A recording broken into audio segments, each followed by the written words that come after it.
Hey guys, Freddy here. Welcome back to another rules breakdown. This time we're going to be looking at this, the Aliens adventure game from Leading Edge Games in 1991. Now this is obviously based on the movie of the same name. But also the rules within are based on Leading Edge Games' previous games, Phoenix Command and Living Steel. Now I've never covered Phoenix Command on the channel, which is probably an idea that I should at some point. But I have covered Living Steel because it's one of my favourite games. I absolutely adore it. But the rules in that are very, very complex.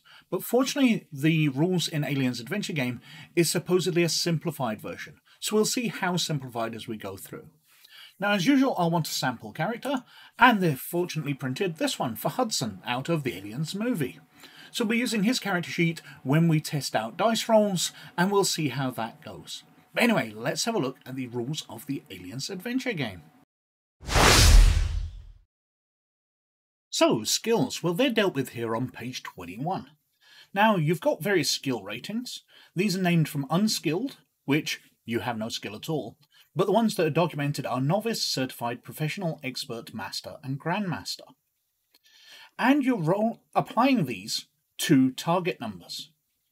So what you're trying to do is roll 3d6 under the target number. So a very easy task is 16. So you're trying to roll 3d6 under 16, easy 13, average 10, very difficult 7, extremely difficult 4. But going back to page 21, we can see the modifiers add or subtract for that. So a novice trying an easy task will have to roll a 12. But a master trying an extremely difficult task will also have to roll 12. So you're rolling 3d6. We get 14, so that would fail either of those. Now Hudson himself, because he's a starting character, has a bunch of certified skills and a bunch of novice skills. He has things like common computer, he is certified. So if he is trying a average task of a 10, his certified bonus is 0. Let's try a roll again. He gets 11, so he fails. Now, when two characters are competing against one another, the one who's trying the task still makes that dice roll. However, the other character's modifier is applied the other way. So, if you're trying to con somebody, Hudson has a con acting of novice. So, looking back at that, novice is -4. So he's trying a relatively easy con. He's trying to fool a friend. So we'll say it's easy. His -4 means he needs a 9. But if the other person he's speaking to is professional, that 9 now goes down to 5. So he throws, he gets 12, and he fails. So that's how it works. You're trying to roll 3d6 under a target number, but you're modifying that target number by your skill level, according to this table on page 21. And applying the skill level in reverse if you're going against somebody else, to make it more difficult or easier if they are novice or completely unskilled.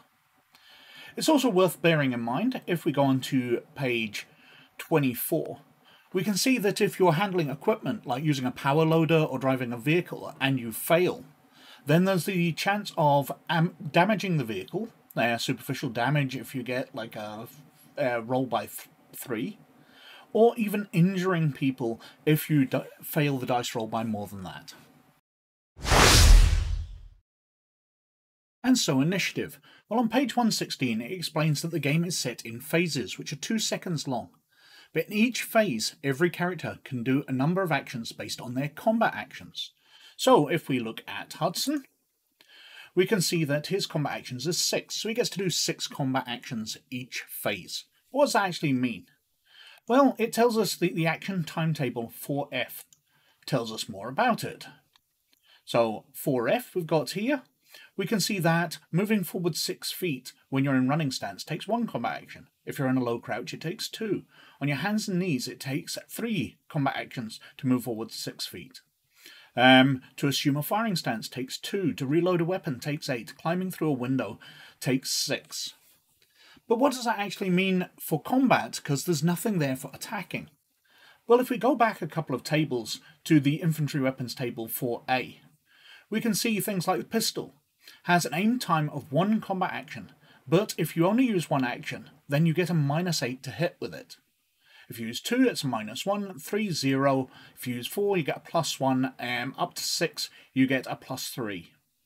And pulse rifles have their own ratings, shotguns have their own up to 4 aim time, 4 combat actions of aim time. And that's the way it works. So, going from the highest number, if somebody goes in 8, then they go before everybody else. And they choose an action which takes up a number of combat actions, and then they go again. So, the person who's got 6, Hudson, will go after anybody who goes in 8 and 7, then they'll allocate something, and they'll tick off combat actions until they go again. So if they're choosing to reload a weapon, which said it was 8 and they've only got 6, then Hudson will reload his weapon in 6, but won't go until the next phase in 4, after everybody else has gone in between. So you can snap off a bunch of shots with low accuracy very quickly, but you're better off hanging on and getting more accurate shots later. And so combat, and this is where the rules take a total right turn and confuse us. So, looking at Hudson's skill first of all, we can see in gun combat he's got a 4. Going back to the tables, he's using a pistol. We shall say that he's using 3 actions, so he's got a shot accuracy of 0. So we're looking at 4. Now, does that mean that he's making a skill roll against a difficulty 4? No, not at all. We are looking at a completely different table. The odds of hitting. So he has 4. And we are looking at the range categories. So we'll say he's shooting at somebody at short range, 43 to 84 feet. His score 4 means he has to roll 86 or less. But on 3d6 that seems quite simple, except we're not rolling 3d6, we are rolling percentile now. So, clear that out, percentile, and we get 80, we get 80 because that's a 0, so 80, 0. For some reason it's adding up to 90, but we've rolled 80, so he hits, it's under 86. Now there's lots of other modifiers here. If you're shooting alien life forms, because they're faster moving, you'll get modifiers down. Depending on whether you're prone, you're kneeling, you're running, etc. If you're shooting at vehicles, etc. And we've got modifiers here if you're firing burst fire. And what range they're at, they add different amounts, because it's far easier to hit something up close with a wild burst than it is to hit something far away. And so on to damage.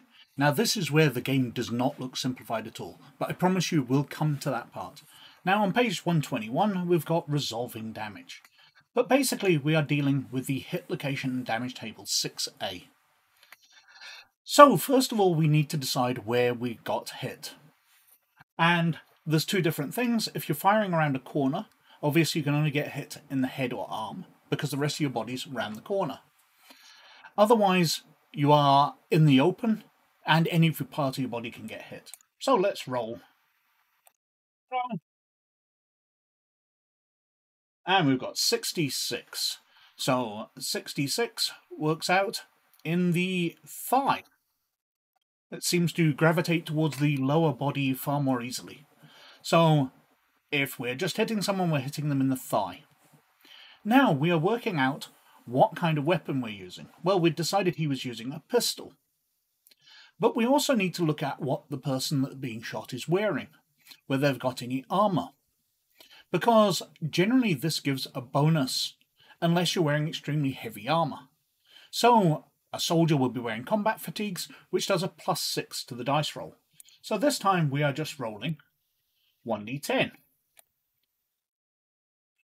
We roll a 6, we add 6, so we've got 12. So it's a glancing roll in the thigh, which means it's a 3, a superficial wound. Now, going back here, we are looking at the total amount of damage to see whether the person's been knocked down. It's less than 1/10 of the KV. So what's their knockdown value? Is 48. So is 3 less than 1/10 of 48? Yes, it is. So there's no chance of incapacitation. If it was, then we'd be getting a 10, 25, 75, or 98. If it was over a 10th, over the knockdown value, over 2 times, or over 3 times. And looking at the damage table, we can see there's things like 3,000, 4,000 you can get for being hit in the heart. So these are massive values. And we've even got things like glancing of 80,000. Or outright kills on the table. So, if you got one of those, for the incapacitation chance, you'd be rolling a percentile on there. So, percentile once more. We got 0.9. So that's a remarkable roll which would incapacitate you on any of the values. You'd be down. And you would work out how long you were down for. Regaining consciousness, handled through the incapacitation timetable 8B. So going back to the tables, 8B, we can see the amount that you got and how long it will be before you regain consciousness, from 1 phase right up to 6 days at the maximum value. Now, the simplified version of the damage comes in if you're fighting aliens, because these are much simplified. You're rolling where you're hitting, whether you're firing around a corner, or whether they're firing around a corner for some reason, or whether they're in the open. And basically, you've got dead and disabled. Either the attack has no effect, they're dead or disabled. You're not having to record knockdowns, you're not having to record whether they're down and unconscious and going to get up later. They're dead or disabled, and that's as simple as it is. I forgot to mention, if we go back to the tables, we can see certain things have stars at them and are disabling injuries. So, being hit in the shoulder, being hit in the foot. Anything with a star at it is a disabling injury. So if you hit in the arm and you've got disabling injury, you can't use that arm. If you hit in the leg, then you can't move. And it's simple as that. If you receive a disabling injury in a certain body part, you can't use that body part. And so health. Well, there's no hit points or anything in the Aliens Adventure game. What you're doing is looking up another table. And on page 133, it describes how this table works. So, table 8A. Basically, we're looking at the damage total received throughout the combat. Now, we'd mentioned that one of the larger amounts was the 80,000. So we're looking along this row. Now, the healing time for this is 121 days for 80,000. If you received a small amount of damage, 5, it takes 17 days. Now, without any aid, it's this long before you'll die of it. So 80,000 you have a single phase. But if you'd only received 5 points of damage, it'd be 79 hours before you died of it. But there's a recovery roll here as well. So you're rolling a percentage chance of just recovering from the wound without any help. So 5 points is a 94%. So we throw. Have we rolled under 94? Yes, we have. He recovers by himself in 5 days. 17 days. But if there's no number, then you cannot just recover from it. You need to progress up higher levels. So, first aid has its own time. So you can get 80,000, you've got 8 phases to treat somebody. But there's no recovery roll. For first aid, that's 25 days. With an aid station, there's, for 80,000, 75 phases.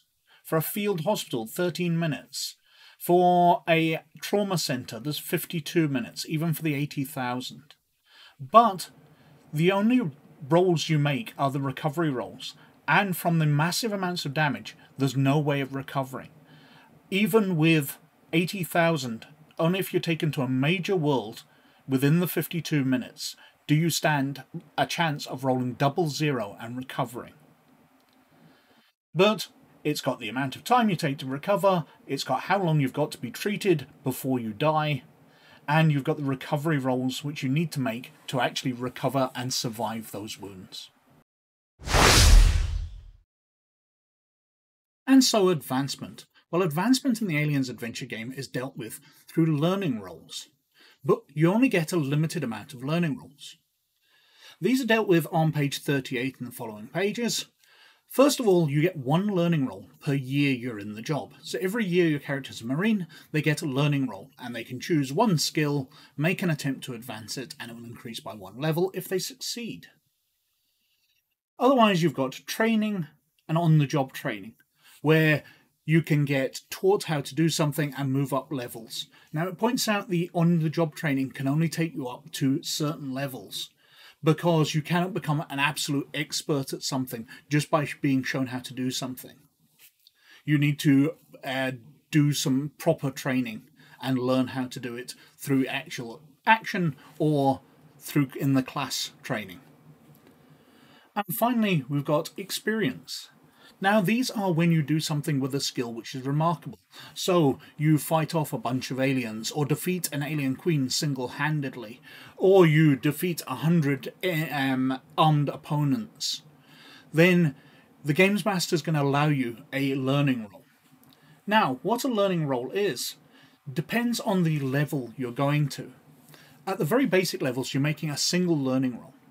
But, if you are moving up beyond professional, you require 2 rolls in a sequence. You need to succeed in both. And going up to the very highest, you need 3.